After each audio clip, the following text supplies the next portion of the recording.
Juges, chapitre 16. Samson partit pour Gaza. Il y vit une prostituée et entra chez elle. On dit aux habitants de Gaza, Samson est arrivé ici. Ils l'encerclèrent et se tinrent toute la nuit en embuscade à la porte de la ville. Ils restèrent tranquilles toute la nuit, se disant, au lever du jour, nous le tuerons. Samson resta couché jusqu'à minuit.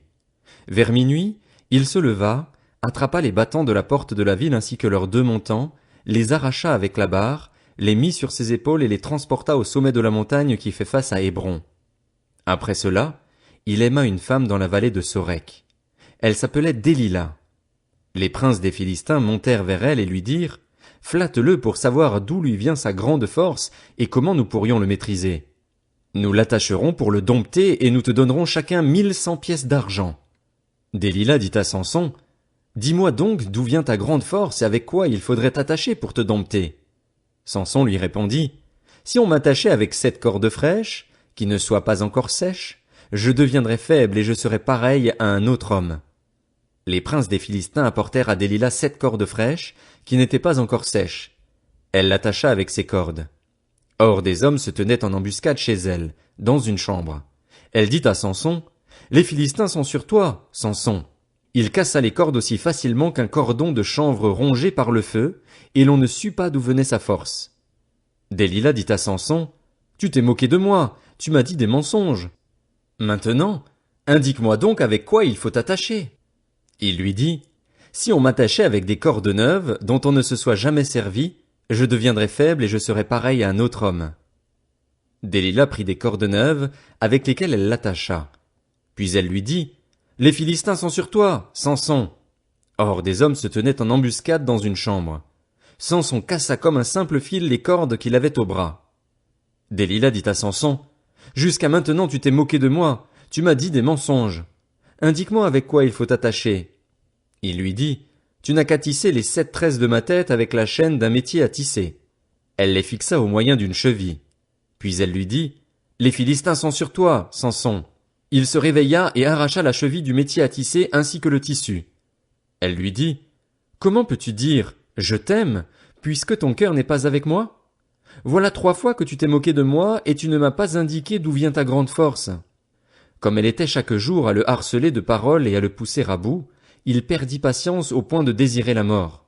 Il lui ouvrit tout son cœur et lui dit, « Le rasoir n'est pas passé sur ma tête parce que je suis consacré à Dieu depuis le ventre de ma mère.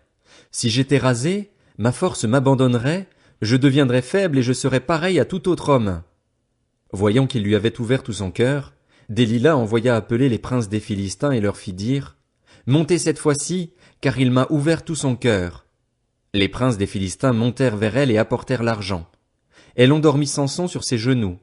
Puis, ayant appelé un homme, elle lui fit raser les 7 tresses de la tête de Samson et commença ainsi à le dompter. Il perdit sa force. Elle dit alors, « Les Philistins sont sur toi, Samson. » Il se réveilla et dit, « Je m'en tirerai comme les autres fois, je me dégagerai. » Il ne savait pas que l'Éternel s'était retiré de lui. Les Philistins s'emparèrent de lui et lui crevèrent les yeux. Ils le firent descendre à Gaza et l'attachèrent avec des chaînes en bronze.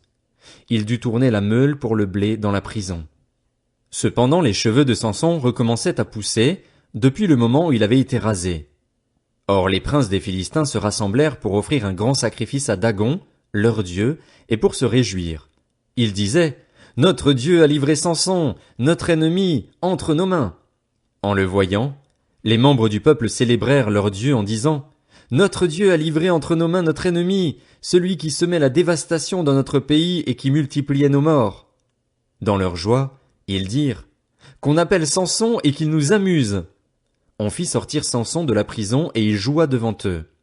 Lorsqu'on le plaça entre les colonnes, Samson dit au jeune homme qui le tenait par la main, « Laisse-moi toucher les colonnes sur lesquelles repose la maison et m'appuyer contre elles. » La maison était remplie d'hommes et de femmes. Tous les princes des Philistins étaient là, et il y avait sur le toit environ 3000 personnes, hommes et femmes, qui regardaient Samson jouer. Alors Samson fit appel à l'Éternel en disant, « Seigneur Éternel, souviens-toi de moi, je t'en prie. Ô Dieu, donne-moi de la force cette fois seulement, et que d'un seul coup je tire vengeance des Philistins pour mes 2 yeux. » Puis il attrapa les 2 colonnes du milieu sur lesquelles reposait la maison et s'appuya contre elles. L'une était à sa droite et l'autre à sa gauche. Samson dit, que je meure avec les Philistins!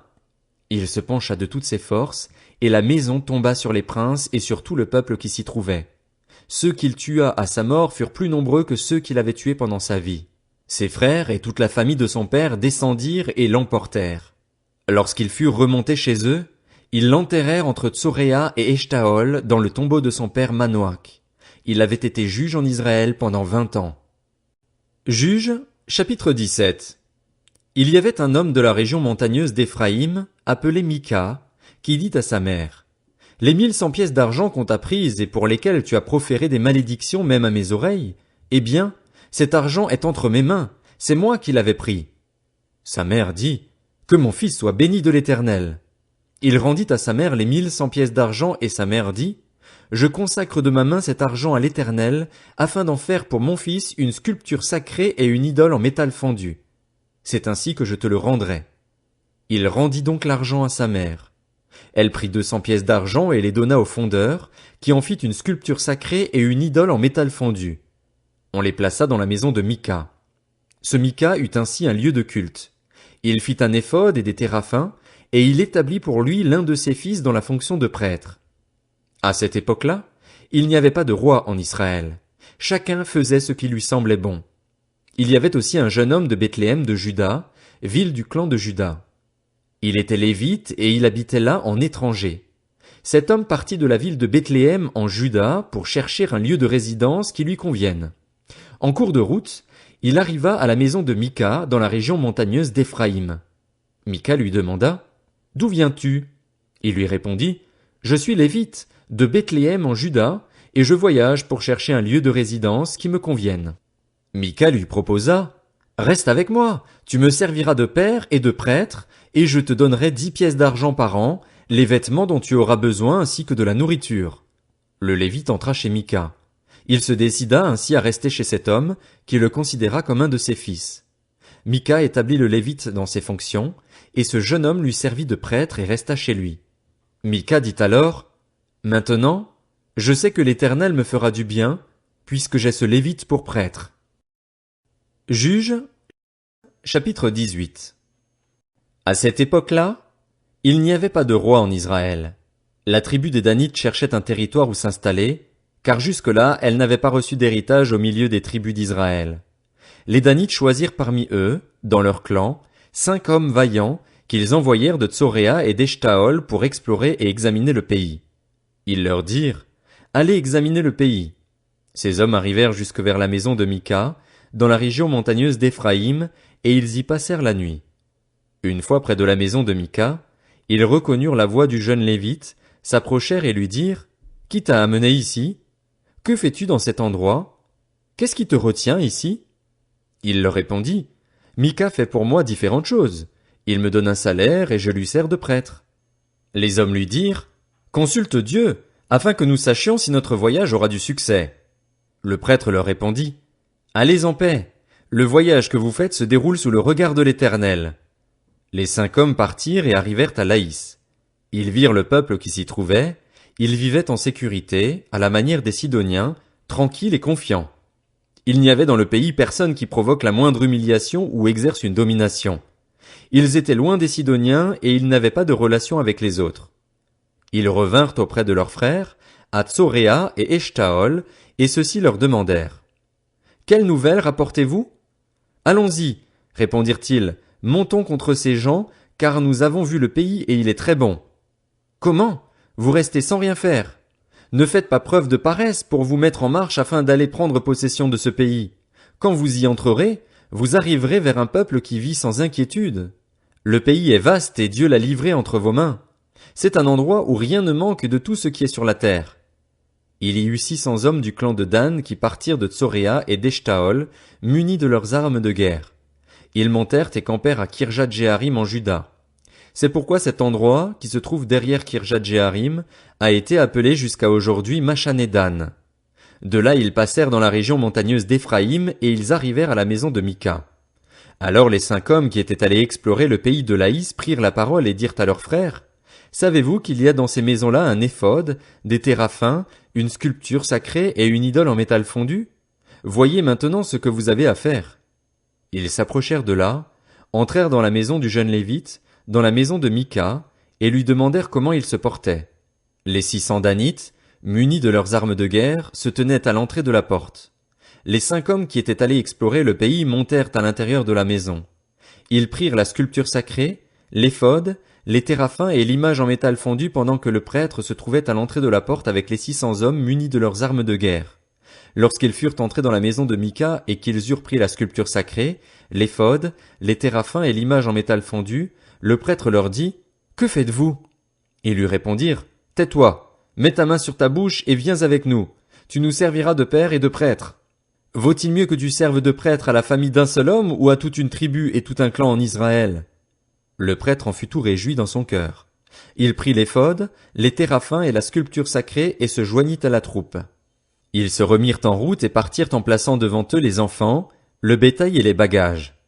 Les Danites étaient déjà loin de la maison de Mika lorsque les occupants des maisons voisines de celle de Mika se rassemblèrent et se lancèrent à leur poursuite. Ils appelèrent les Danites, qui se retournèrent et dirent à Mika, « Qu'as-tu et que signifie ce rassemblement ?» Il répondit, « Mes dieux que j'avais fabriqués, vous les avez enlevés avec le prêtre et vous êtes partis. Que me reste-t-il? Comment donc pouvez-vous me dire, qu'as-tu » Les Danites lui dirent, « Ne dis plus un mot, sinon ce sont des hommes furieux qui se jetteront sur vous, et tu provoqueras ta perte ainsi que celle de ta maison. » Puis les Danites continuèrent leur route. Voyant qu'ils étaient plus forts que lui, Mika repartit et retourna chez lui. Les Danites enlevèrent ainsi ce qu'avait fabriqué Mika et emmenèrent le prêtre qui était à son service.